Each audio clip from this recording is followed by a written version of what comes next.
te habrás dado cuenta que 40 años es bastante tiempo. Muchas cosas pasan en 40 años, muchísimas.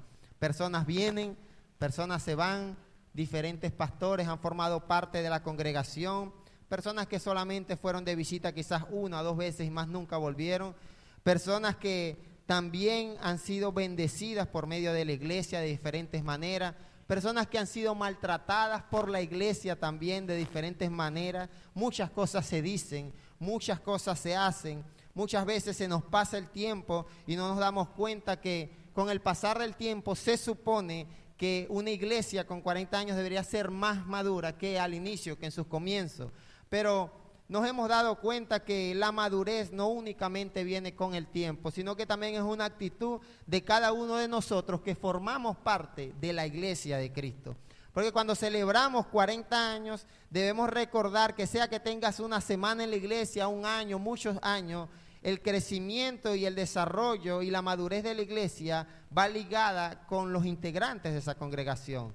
La iglesia, Dios con nosotros, es estas instalaciones que tú ves, es el lugar de concentración de un grupo de hermanos en la fe que creemos en Dios, que creemos en nuestro Señor Jesucristo, que confiamos en la obra del Espíritu Santo. Y ese Espíritu Santo es el que nos mueve semana tras semana a seguir perseverando y moviéndonos.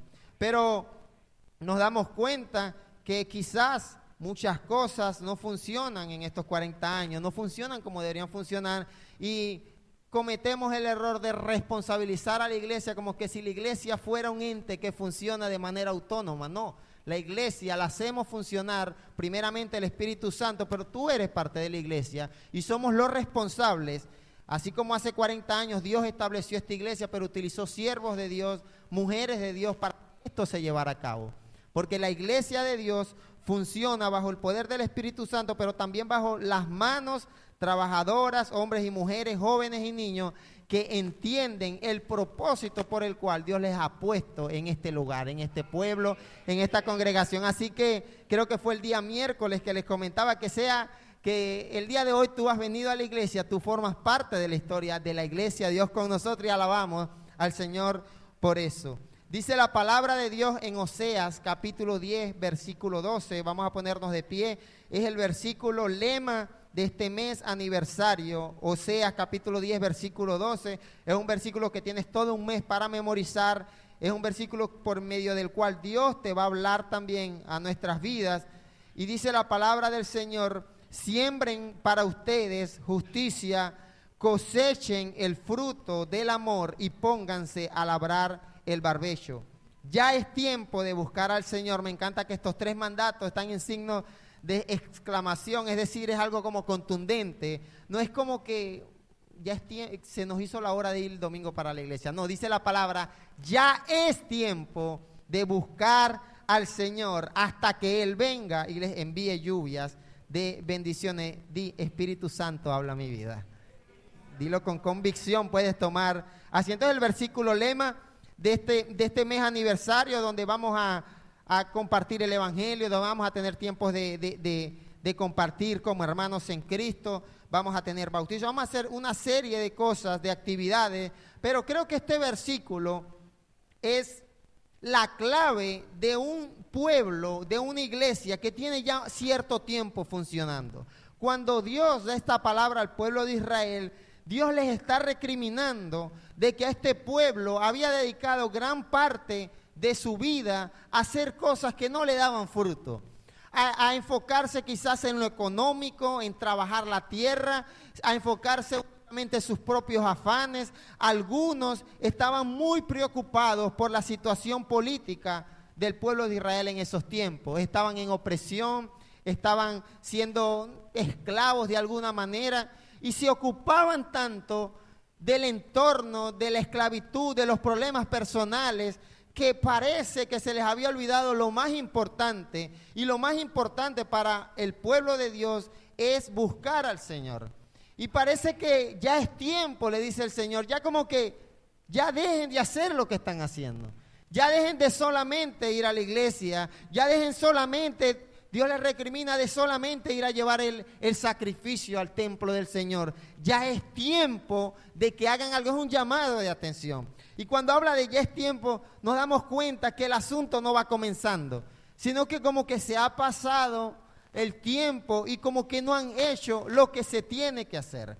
Si Dios estableció a su pueblo, al pueblo de Israel, dice la palabra que le dio una promesa a Abraham y le dijo: de ti haré una generación muy numerosa y les voy a dar una tierra prometida y ustedes me van a honrar, ustedes serán la niña de mis ojos, ustedes serán mi pueblo, yo seré su Dios. Todo eso lo había anunciado el Señor. Pero a este pueblo parece que se les había olvidado un poco este llamado y este propósito por el cual Dios lo había constituido. Siembren para ustedes justicia, cosechen el fruto del amor y pónganse a labrar el barbecho. Bien, el barbecho es una estrategia de agricultura en la que una tierra que está siendo trabajada, que está dando fruto, se deja de trabajar por cierto tiempo, pero como para que la tierra descanse, ¿sí? Como para que ese terreno, ese barbecho, descanse en unos periodos allí para posteriormente trabajarla. Pero Dios les dice: pónganse a trabajar el barbecho. A veces es como que tú estás sembrando y estás cultivando la tierra de manera exitosa y tú dices: vamos a dejar que la tierra descanse un tiempo allí, que repose unas 2 temporadas, 3 temporadas, para que la tierra adquiera sus nutrientes y todo aquello. Pero Dios les dice: pero ya pónganse. Es decir, como que a veces la iglesia de Cristo deja el terreno y el barbecho por más tiempo del que debería. Y cuando hablamos de barbecho nos estamos refiriendo a un llamado que Dios ha hecho al pueblo de Cristo. Señor Jesucristo dijo: id por todo el mundo y predicar el evangelio. Y ese pueblo, esa ciudad, esa comunidad donde Dios te ha puesto, donde Dios ha permitido que tú creas y que vivas tu fe, es ese barbecho al cual Oseas, inspirado por el Espíritu Santo, dice: ya tienes que trabajarlo.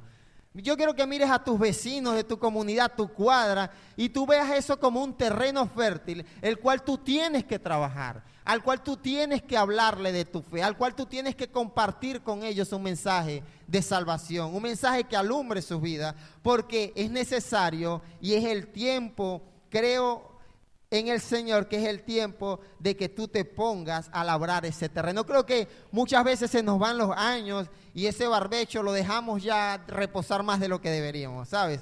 Como que el asunto no va a dar fruto a esa tierra si no la trabajas.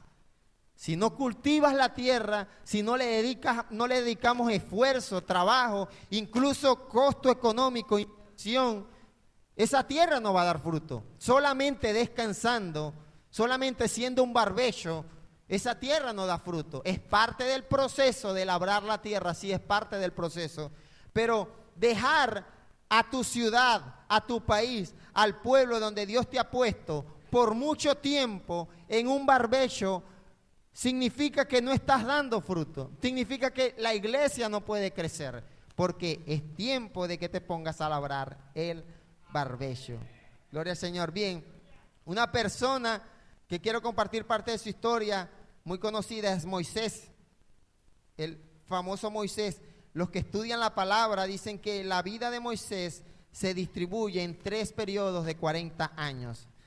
Y lo vemos a lo largo de la historia de Moisés. Dice la palabra del Señor, cuenta que cuando Moisés, siendo israelita, nació, los que gobernaban Egipto habían determinado asesinar a todos los niños israelitas, a todos los bebés. ¿Sabes por qué? Porque el pueblo estaba creciendo mucho. Esas mujeres parían demasiado y el pueblo egipto dijo: si esta gente sigue pariendo y sigue reproduciéndose, van a ser más numerosos que nosotros. Y la solución para ellos en esos momentos fue asesinar a todos los bebés recién nacidos. Y dice la palabra de Dios que Moisés nació en ese periodo. O sea que Moisés no debió haber nacido o no debió haber vivido 3 periodos de 40 años. Los planes de sus enemigos eran que él muriera inmediatamente luego de nacer.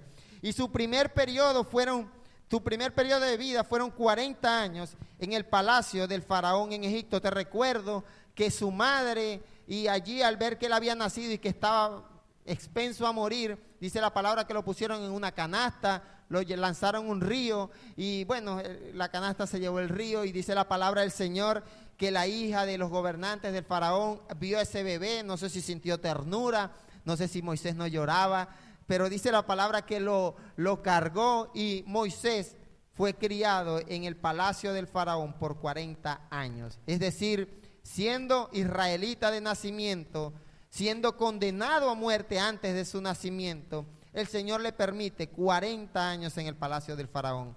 Ahí pasan muchas cosas en esos 40 años. Ser criado bajo la tutela de un rey en aquellos tiempos era algo muy maravilloso. Era algo de alta estima y de alto honor. No te faltaba el alimento. Si hubiera electricidad en esos tiempos, seguramente no se te iba a ir la luz. Seguramente ibas a tener para estrenar. Es decir, ibas a tener una estabilidad.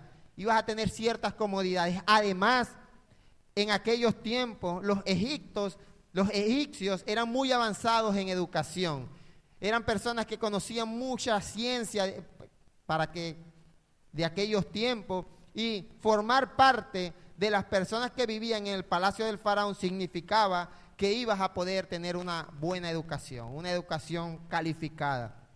Dice la palabra del Señor que luego de 40 años enseña la historia que él no se había olvidado de sus orígenes. Él no se había olvidado que él era israelita. Se vestía como egipcio, se vestía como príncipe, seguramente tenía el intelecto, la capacidad o los estudios de una persona egipcia, pero él recordaba que su madre y su familia era israelita. Y 40 años después, cuenta la palabra del Señor que él comete un asesinato. Él asesina a una persona por defender a un compatriota, a un hermano israelita. Dice que había un compatriota que estaba siendo maltratado, y él, al ver ese maltrato, y trató de hacer justicia por sus propias manos, y la hizo, asesinó a este hombre. Pero al darse cuenta que lo habían descubierto, él huye a lo que viene a ser el segundo periodo de 40 años en la vida de Moisés. Fueron 40 años en el desierto de Madián. Luego de ser un asesino, de cometer un asesinato, muchos dirán, pero lo hizo con buena intención, pero asesinato al fin, él sintió cierta vergüenza, y dice la palabra que él huyó de Egipto al desierto de Madián, y en ese desierto vivió 40 años. Y como te dije al principio, muchas cosas pasan en 40 años. 40 años en el desierto significa no vivir con la misma estabilidad que tenía anteriormente. Quizás no tener las mismas comodidades que tenía anteriormente. 40 años en el desierto para muchos el desierto representa falta de agua, representa un ambiente hostil, un ambiente donde quizás nadie establece o quiere vivir en ese periodo de tiempo, en ese lugar por un largo periodo de tiempo, y mucho menos luego de haber vivido cierta estabilidad, de haber estado bien, cómodo, con sus recursos necesarios. Dice la palabra que huyó al desierto por 40 años. Pero también pasan cosas en los años del desierto que son positivas. Una de esas fue que encontró el amor de su vida, la mamá de sus hijos. Eso es hermoso. Dice la palabra que en sus primeros 40 años él no tuvo hijos, no se enamoró, pero en esos 40 años en el desierto, y quiero llevarte a pensar que el desierto no necesariamente trae calamidad a tu vida. Creo que el desierto, de alguna manera, cuando estamos en los planes y en los propósitos de Dios, cosas buenas le pasan a los hijos de Dios cuando estamos en el desierto. Cuenta la historia que conoció a su esposa, conoció a su hijo, conoció a su suegro, consiguió un trabajo que no era el mejor trabajo, pero seguro era la forma con la cual se ganaba la vida, era pastor de ovejas. Es decir, que no todo fue malo. Él fue buscando refugio en el desierto. Y nos damos cuenta al final de este periodo en la vida de Moisés que Dios también está en el desierto a favor de su hijo. Al final de este periodo dice la palabra de Dios que Dios se le apareció a Moisés en medio del desierto, en medio de una zarza, en medio de un proceso, y le hace un llamado a Moisés. Y el llamado era ir a liberar a su pueblo de la opresión de los egipcios. Pero ya no era asesinando personas como él intentó hacer, sino bajo la unción y el poder de Dios. Es decir, que Dios en medio del desierto, en medio de un ambiente hostil, cuando tiene un propósito, Él lo manifiesta a favor de su pueblo, a favor de sus hijos. 40 años en el desierto es el segundo periodo. Moisés al principio no le pareció mucho la idea. Moisés puso excusas, Moisés puso trabas para ese llamado y ese propósito, pero 80 años después de haber nacido, 80 años después de ser librado de la muerte, dice la palabra del Señor que Moisés aceptó el propósito y el llamado por el cual seguro Dios le había preservado la vida al momento de nacer. ¿No te parece maravilloso? Tuvieron que pasar 80 años para que Moisés quizás entendiera, para esto fue que Dios no permitió que me asesinaran. Así que cuando pasan 40 años y las cosas no funcionan, no fluyen, es seguro y es posible que es necesario que ocurran cosas en tu vida para que verdaderamente puedas entender el llamado que Dios tiene contigo. Tercer periodo en la vida de Moisés, 40 años en el desierto como líder de Israel. Dice la palabra que él obedeció con grandes proezas, con grandes milagros, cosas asombrosas, libertó al pueblo de Israel, hizo caer granizo, hizo plaga de langostas, hizo plaga de ranas, hizo plaga de piojos, convirtió agua en sangre, convirtió un pedazo de palo en serpiente, es decir, cosas sobrenaturales ocurrieron para que Moisés pudiera cumplir su propósito. Y yo creo esto, presta atención, el propósito de Dios en tu vida está acompañado de cosas sobrenaturales. Si no está pasando nada sobrenatural en tu vida, si no has percibido algo poderoso en tu vida, significa o que estás en el palacio del faraón o que solamente estás en el desierto. Porque cuando el propósito de Dios se cumple en tu vida, cosas sobrenaturales ocurren, cosas que nunca has visto. Moisés en el desierto quizás había visto muchas serpientes, pero no había visto un pedazo de vara convertirse en serpiente. Quizás en el desierto Moisés había visto esos pozos de agua que los cuales él utilizaba para alimentar a sus ovejas, pero él nunca había visto que el agua se convirtiera en sangre. Seguramente había visto ranas, langostas, quizás piojos había visto, pero el poder de Dios comienza a manifestarse de forma sobrenatural en esos últimos 40 años de vida de Moisés. Dice la palabra que sacó al pueblo de Israel de Egipto. Narra la palabra que hizo abrir el mar en dos, algo sobrenatural. Ese asunto solamente ocurre cuando el poder de Dios está sobre una persona y sobre una iglesia. Dice la palabra que salió agua de una roca. Por 40 años el pueblo de Israel fue alimentado por un alimento que ni usted ni yo hemos comido, maná del cielo, un alimento desconocido que era suficiente para que este pueblo era más nutritivo seguramente que una arepa, que un mondongo, que una sopa, que cualquier cosa. Era un alimento lo suficientemente especial para que por 40 años este pueblo no pereciera de hambre en un desierto. Es decir, que estos 40 años en el desierto finalmente representan el propósito que Dios tenía con Moisés. Ahora bien, han pasado 40 años de la iglesia de Dios con nosotros en este pueblo.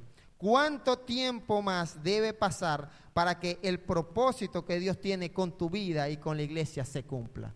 ¿Cuánto tiempo tienes que pasar en el desierto, en el palacio del faraón, para que el llamado que Dios ha hecho a tu vida pueda cumplirse a plenitud? Porque el problema es que nos conformamos con ser pastores de ovejas como Moisés. O nos conformamos con vivir cómodos en el palacio del faraón, con estabilidad económica. O nos conformamos con enamorarnos, tener hijos, formar una familia estable, tener alimento, vestido. Pero el propósito por el cual Dios te ha permitido, ha preservado tu vida hasta este tiempo, quizás en tu vida no se ha cumplido. Porque cosas sobrenaturales pasan cuando el propósito de Dios se cumple en la vida del creyente. Cuando comienzas a ver esas cosas sobrenaturales, allí podemos decir mi propósito ha sido cumplido. Y Dios ha dado este mensaje en Oseas capítulo 10, versículo 12, haciendo un llamado de atención al pueblo de Dios diciendo, ya es el momento de que tu propósito sea cumplido. Hemos pasado periodos, o seguramente tú has pasado periodos en el desierto, periodos de escasez, periodos de comodidad económica, pero ya es tiempo de que tú te pongas a hacer lo que Dios quiere que tú hagas, que comiences a cumplir el llamado que Dios tiene para tu vida. Dice la palabra del Señor, Deuteronomio 2:24, parte de toda esta historia de Moisés. Moisés está recordando al pueblo toda parte de aquel proceso y dice, después nos dijo el Señor, está recordando un evento pasado, emprendan de nuevo el viaje y crucen el arroyo Arnón. Yo les entrego a Sihón el amorreo, rey de Hesbón y su tierra, láncense a la conquista, declárenle la guerra. Hoy mismo, dice el Señor, comenzaré a infundir entre todas las naciones que hay debajo del cielo terror y espanto hacia ustedes. Cuando ellas escuchen hablar de ustedes, temblarán y se llenarán de pánico. El pueblo de Dios en la historia bíblica siempre, diga siempre, siempre fue llamado a conquistar. El pueblo de Dios en la historia bíblica siempre fue llamado a conquistar. No fue llamado a vivir cómodo en Egipto, no fue llamado a vivir como nómadas en el desierto, fue llamado a conquistar lo que Dios ya le había prometido a ese pueblo. Dios le había prometido al pueblo liberarlos de Egipto, procesarlos en el desierto, y la tierra que les había prometido no estaba allí solamente para llegar a habitarla. Esa tierra tenía enemigos, los cuales este pueblo tenía que conquistar.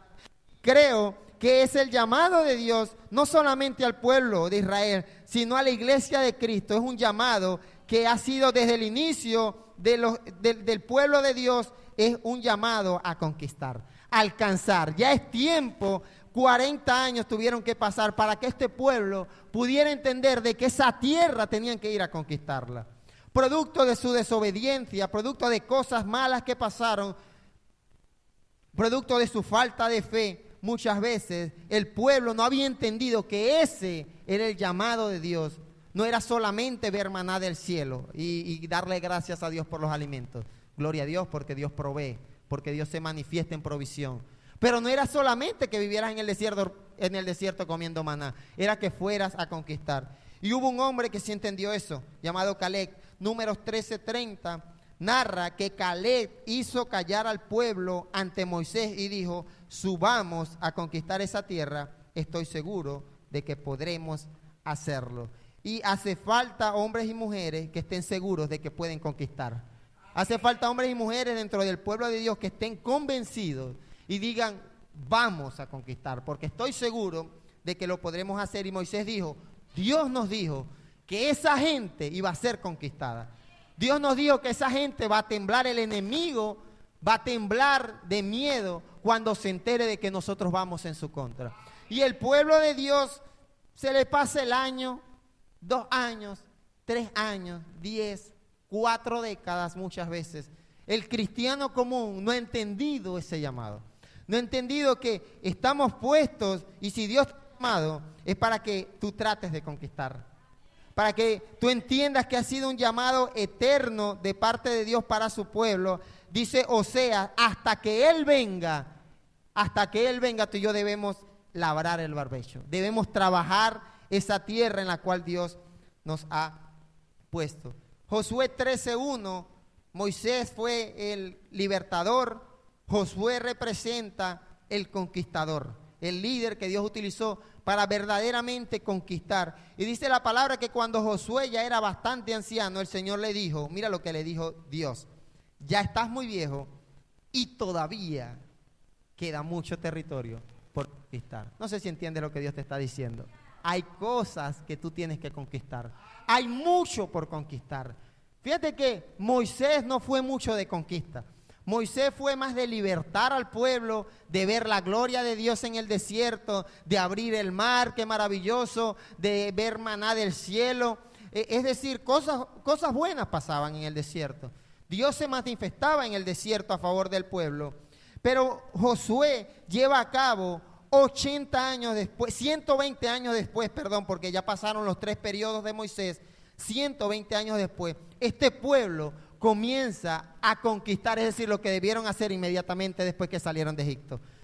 Para Moisés tuvieron que pasar 80 años para que él entendiera el llamado de Dios de libertar a su pueblo. Pero para este pueblo pasaron 120 años hasta que, liderados por Josué, comenzaron verdaderamente a conquistar. Y cuando se le acabó el tiempo a Josué, el tiempo de vida, Dios le dice, todavía queda mucho por conquistar. Es decir, que si tenemos 40 años funcionando como iglesia, todavía queda mucho territorio por conquistar. No importa que tan viejo, que tan joven estés, queda mucho territorio por conquistar. conquistar. Esto nos lleva a la siguiente verdad: siempre hay territorio nuevo para alcanzar y enemigos que superar para lograr la victoria. Siempre. Cuando tú creas que lo has alcanzado en tu vida espiritual, tú debes decir: algo debo conquistar en mi carácter, algo debo conquistar en mis finanzas, algo debo conquistar en mi familia. Siempre el llamado de Dios al pueblo ha sido de conquista. Ha sido de conquista. Y 2 Corintios 10, versículo 4 nos dice lo siguiente: las armas con que luchamos no son del mundo, sino que tienen el poder divino para derribar fortalezas. Diga amén. Diga gloria a Dios. Diga gloria a Dios.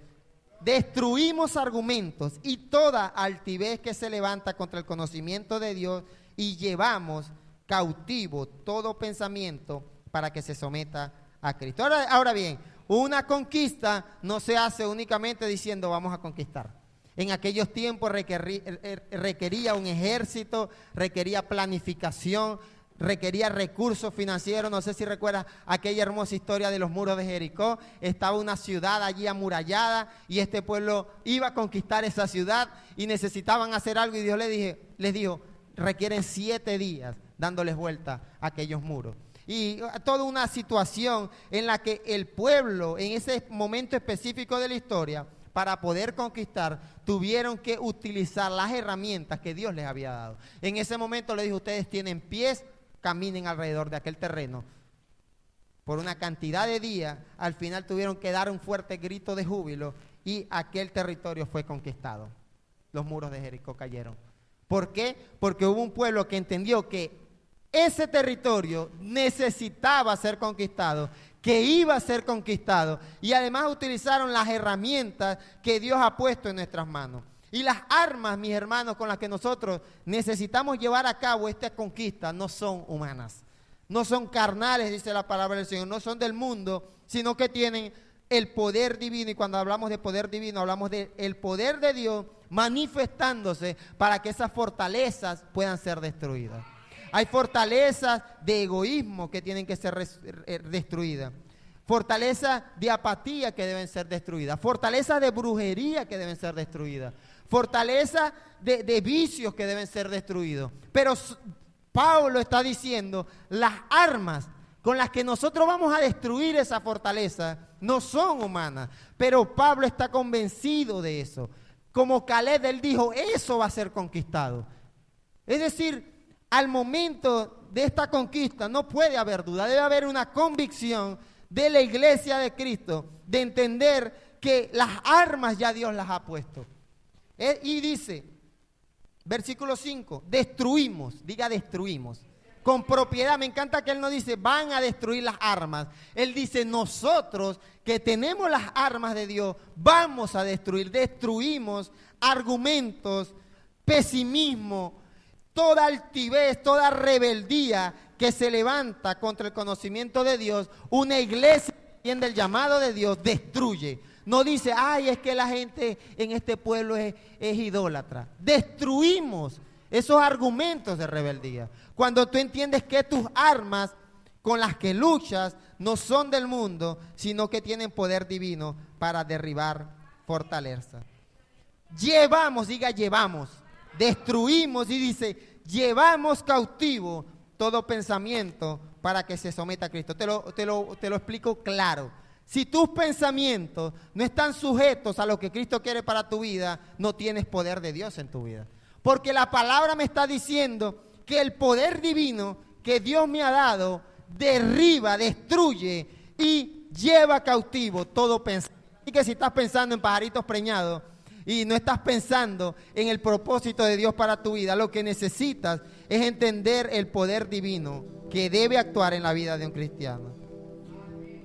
Debe ser prioridad de la iglesia alcanzar a otros para Cristo, empleando todas las herramientas posibles e imposibles. Y cuando hablo de imposible, hablo de lo que es imposible para ti y para mí, que somos seres humanos así un poquito torpes, porque ya la palabra me ha dicho que las herramientas sobrenaturales, divinas, ya el Señor nos las ha dado, iglesia.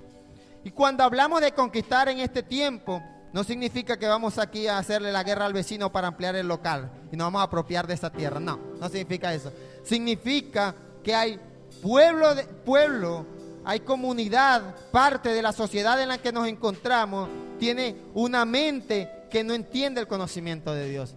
Hay personas necesitando de que, como decía Oseas 10:12, tú te pongas a labrar el barbecho, que tú comiences a cultivar amor en sus vidas. Y así la iglesia de Cristo va a comenzar a conquistar. Así que más nunca vuelvas a pensar que la iglesia no crece. No estás creciendo tú, porque las herramientas Dios se las da no al templo físico. Dice Pablo, nosotros llevamos las herramientas, tenemos, destruimos y llevamos nosotros que somos iglesia.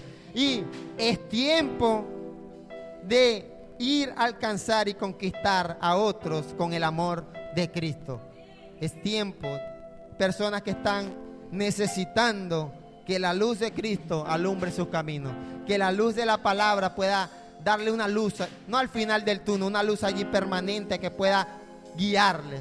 Hay personas que están siendo esclavas, que necesitan ser liberadas. Hay personas que necesitan ser conquistadas por el amor de Cristo. Y eso solamente ocurre cuando la iglesia entiende que ya es tiempo. Ponte de pie.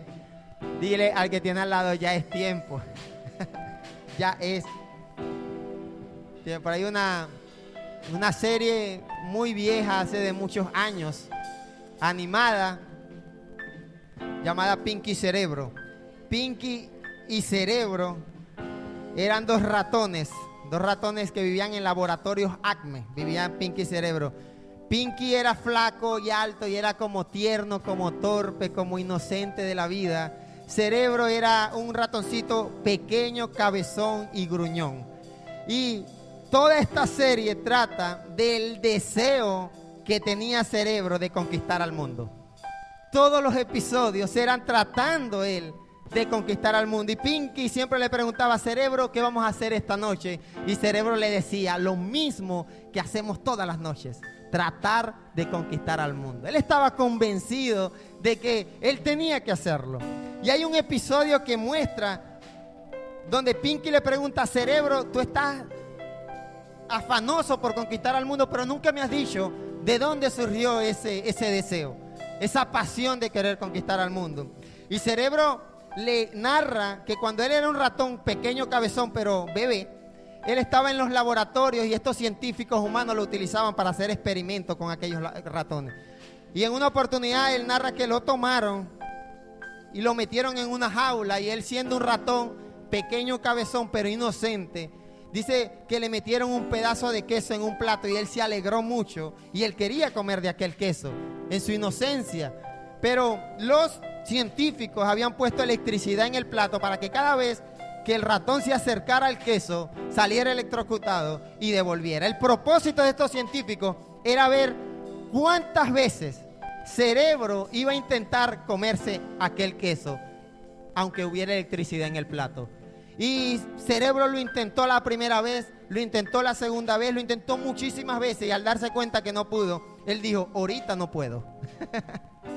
Él dijo, ahorita no puedo adquirir ese queso. Pero dice que él se propuso conquistar al mundo y controlar todo lo que estaba a su alrededor, porque él dijo, no solamente ese queso va a ser mío, este laboratorio va a ser mío, todo el planeta va a ser mío. Y era la razón por la cual él, de forma muy pasional, narra la serie animada, que él quería conquistar al mundo, porque él entendía, o quizás que intentó alcanzar en una oportunidad un pedazo de queso, no pudo, y eso le llevó a apasionarse por aquello.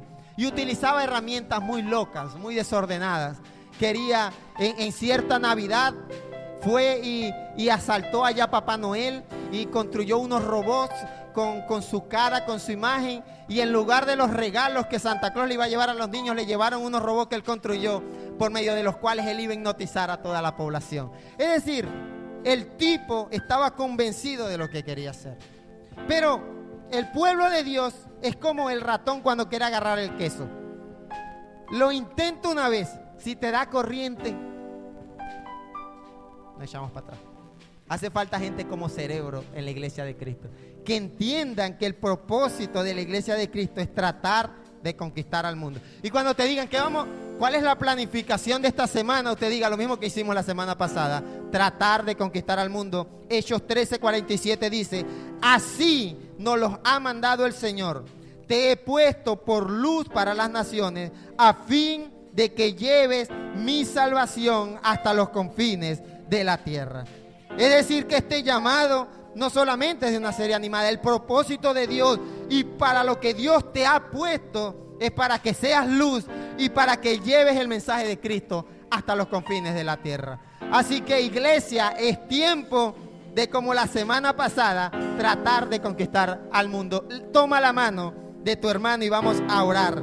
Vamos a clamar por este pueblo que necesita ser conquistado, por un hijo que necesita ser conquistado, un esposo, una esposa, un vecino, o posiblemente el corazón de alguien aquí presente necesita ser conquistado por el amor de Cristo. Vamos a orar para que sea Dios obrando, porque las herramientas y las armas las ha dado el Señor. Padre, te alabamos.